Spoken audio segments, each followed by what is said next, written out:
sur Donja TV. C'est 30 novembre 2022. Nous avons qualité bateau bazanga. Oh maman zotala ngabondeni. Wa bien te. Bien zalandeni. Ezana bata bien. Bata bien ngo bazanga. Wa bien te.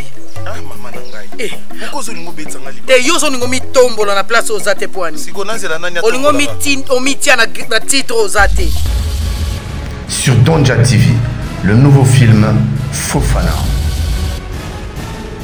Un film plein d'émotions. Sortie officielle, c'est 30 novembre 2022. Non, ça va mal éduqué. Ah, moi, bon? Je sais que tu es mal éduqué. Et je trouve ça normal. Pour Nanga, nous trouvons normal. Mal éduqué. Oui. Continue à coller. La beauté là, au moins, mais comme on dirait dans l'extérieur, na yo na zwa ki opamba transport no yango. Beaucoup de transport, pas de problème. Bovanda na yams, pas de problème. Mais so bolia mbongo nanga, jour ezali. Yango maman. Mbongo solo. Tando sali patete, ya mbongo solo. Moninga mama jour batwazela ngana ya lokwa nkosi na yuda na yaka lokwa mwana mpati. Ngana mutu mususu. Nini?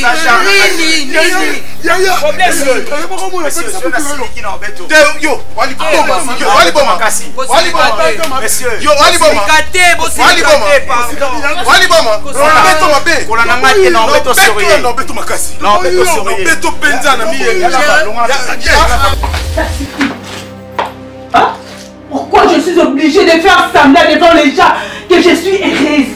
Tu n'as pas le temps pour moi. Je suis là. Sur Donja TV, le nouveau film Fofana. Un film plein d'émotions. Sortie officielle, c'est 30 novembre 2022. C'est pas normal. Un secret que moi je partage avec toi. Oh, moi, mais tu as pris le courage d'aller informer l'enfant. Tout ce qu'on partage avec toi comme un secret. Je t'allais dire ça, ma fille. C'est pas normal. Toi, tu m'aimes pas. Toi, tu ne m'aimes pas. Toi, tu m'aimes pas. C'est ta fille, qui n'est pas ma fille. Vous comprenez que moi, je suis gâté. Donc, je suis droit sur la moine. Je suis pas gâté. Moi, je suis oh yo yebi oh zala na ye oh tika nga katanda oh zala na ye libanda ye muntu aketi ba mama yebisi ba mama ke alingi yote oh tika vina Fofana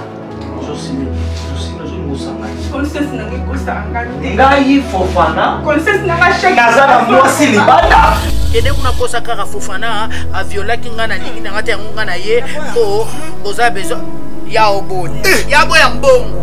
Quand tu as besoin de mbongo. Non, tala. Batimi ngomoni bazala ba mbongo na bakisasa onde basula ngoyo yebite. Mona kasobite basula ngo. Sur Donja TV, le nouveau film Fofana. Un film plein d'émotions. Sortie officielle, c'est 30 novembre 2022.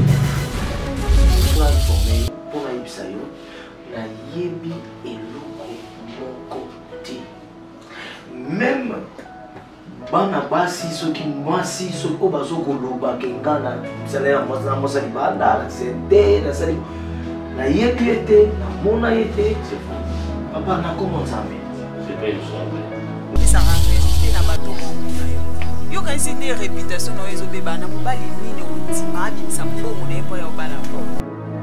Sortie officielle, c'est 30 novembre 2022.